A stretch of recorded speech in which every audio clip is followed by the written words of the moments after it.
Hello students, good morning. Today in our 9th math class, worksheet number 51 and the today's topic is bar graph. Dear student, this worksheet belongs to our NCERT chapter 14 statistics, and now we are going to learn about bar graph. So let us start. Children, you know about the representation of data by tables. Let us learn about the graphical representation of the data.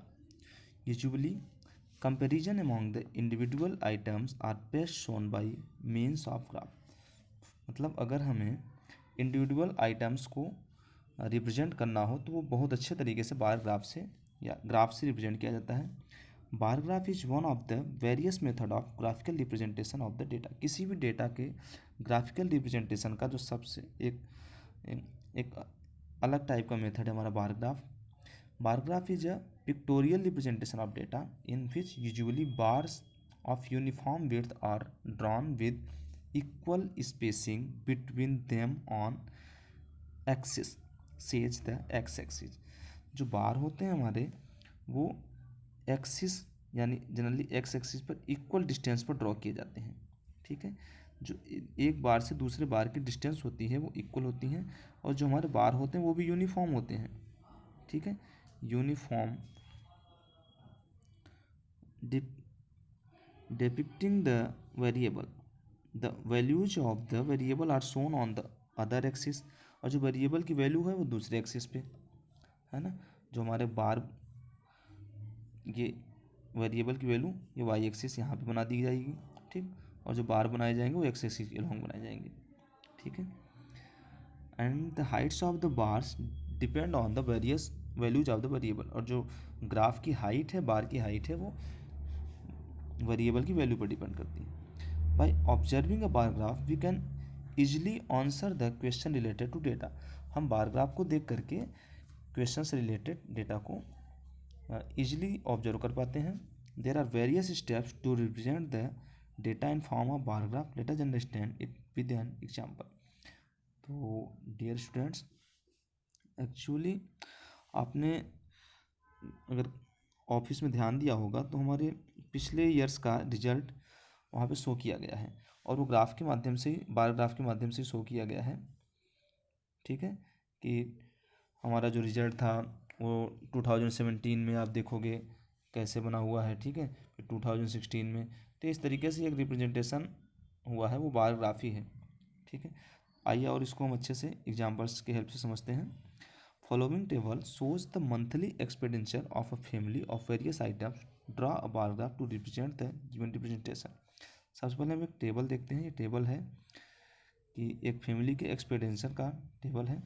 House rent 3000, food ये rupees में है कि house rent पर उसने 3000 expand किया, food पर 3400, education पर 800, electricity पर 400, ट्रांसपोर्ट पर 600 और मिसलेनियस पर 1200. अब इसको हमें बार ग्राफ में रिप्रेजेंट करना है. तो सबसे पहले we draw the bar graph of this data by the following steps. अब हम कुछ स्टेप्स से, फर्स्ट स्टेप क्या होता है, draw two perpendicular lines, one vertical and one horizontal. हम दो लाइन ड्रॉ करते हैं, one vertical and one horizontal. ये हमारी हॉरिजेंटल लाइन एक्स एक्सिस होती है, जो वर्टिकल लाइन तो वाई एक्सिस होती है. along the horizontal line mark the item and along the vertical line mark the corresponding expenditure. हम इसके along एक्सपेंडिचर करेंगे और हॉरिजेंटल के along में आइटम्स. जैसे आइटम में हमारा क्या है, जो एक्सपेंडिचर हो रहा है हमारा हाउस रेंट पर. ठीक है, तो हम इसको मान लेंगे हाउस रेंटिंग. ठीक, और एक थोड़ा सा गैप छोड़ करके इसको हम मतलब ये वाला हमारा एक्सपेंडिचर हो जाएगा और ये वाला जो कॉलम है हमारा वो along horizontal line marks item, along vertical line marks the corresponding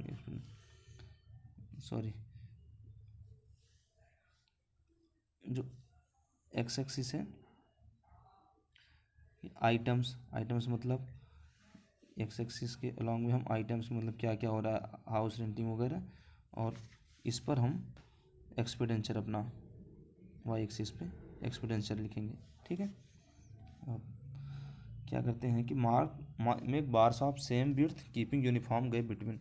हम जो बार बनाएंगे वो उनकी विड्थ सेम होनी चाहिए और उनके बीच का जो गैप है वो यूनिफॉर्म यानी इक्वल गैप होना चाहिए। हर एवरी ग्राफ के बीच में जो गैप होना चाहिए इक्वल होना चाहिए, ठीक। और उनकी विड्थ भी यूनिफॉर्म होनी चाहिए। ओके, कुछ इस तरीके से देखना कि उनकी बीच की जो ये गैपिंग है दिस दिस एंड दिस, ठीक है, और ये विड्थ भी सेम होनी चाहिए। ओके, तो choose suitable scale along the vertical line, let one unit equal to.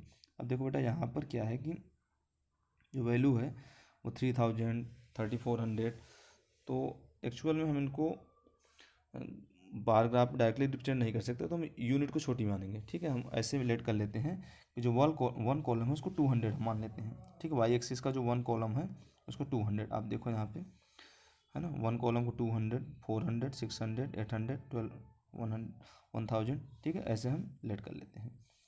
Okay, और इधर एक्स एक्सिस पे हम जो थोड़ी थोड़ी डिस्टेंस पे या हाउस रेंट फूड, यहाँ तक हाउस रेंट हमारा हो गया है ना, इस वाले को हमने फूड ले लिया, यहाँ पर हमने एजुकेशन ले लिया, यहाँ पे इलेक्ट्रिसिटी ले लिया, ठीक है, और ये एक्स्ट्रा जो एक्सपेंडिचर हो रहा है, ठीक है। अब इसको रिप्रेजेंट कैसे कर रहे हैं, इसको देखना कितना है हमारा।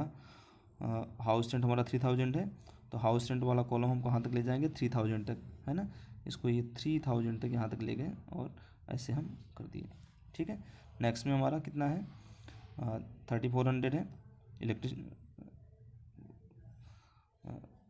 फूड का एक्सपेंडिचर 3400 है, तो इसको थोड़ा सा अभी और ऊपर ले गए, आप देख रहे हो 3400 तक गया ये।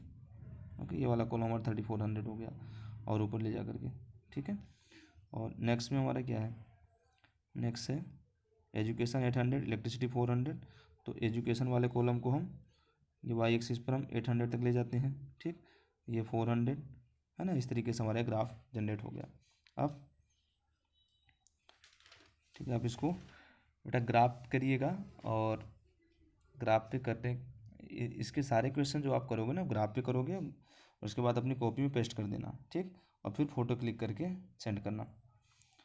तो ये हमारा जब ग्राफ जनरेट हो जाएगा आप यहाँ से देख पाएंगे कि सबसे ज़्यादा कहाँ पे खर्च हो रहा है, फूड पे, ओके, और सबसे कम कहाँ हो रहा है, इलेक्ट्रिसिटी पे। ये ग्राफ से सीधे सीधे शो हो जाता है, ठीक है। आइए अब कुछ प्रैक्टिस क्वेश्चन करते हैं।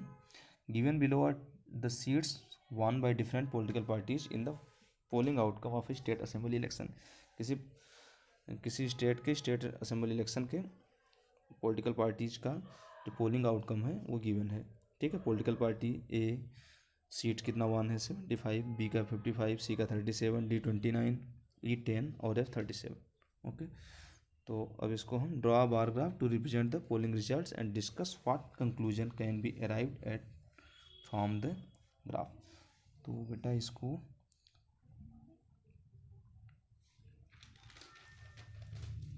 ग्राफ से करना है हमें। तो सबसे पहले जैसे कि हमने पहले ही देखा कि दो एक्सिस ड्रॉ करते हैं, एक एक्स एक्सिस और एक वाई एक्सिस।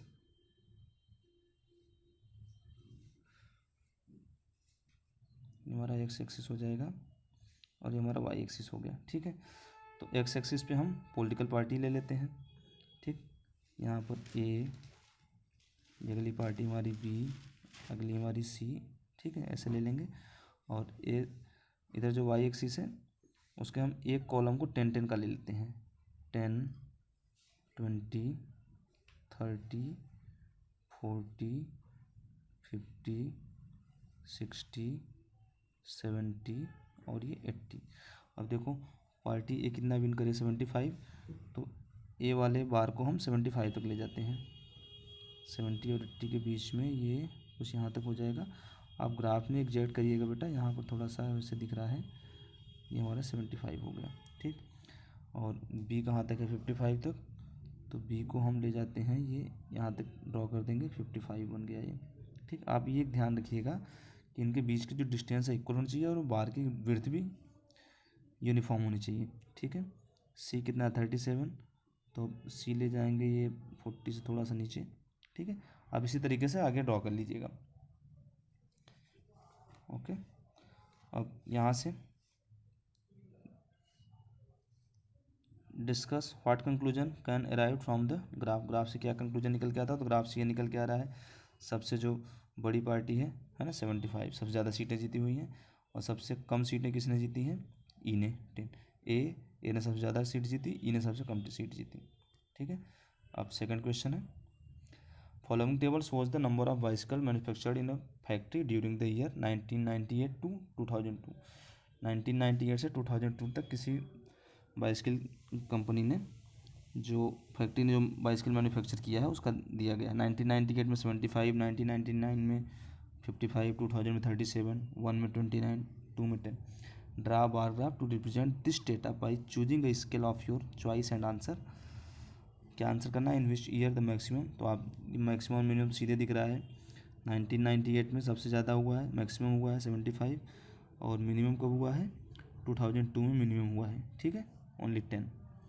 तो अब बेटा बार ग्राफ, अब ये डेटा थोड़ा सा देखना सेम है ना, 75, 55, 37 कुछ तो वैसे ही बनना है, बस एक्स एक्सिस वाई एक्सिस ध्यान देना आप, एक्स वाई, और इसमें आप ईयर डाल देना 1998, अगला बार हमारा हो जाएगा 1999, नेक्स्ट बार इज 2000। ठीक है, और इधर के जो कॉलम है ना वैसे ही ले लेना 10, 20, 30, 40, 50।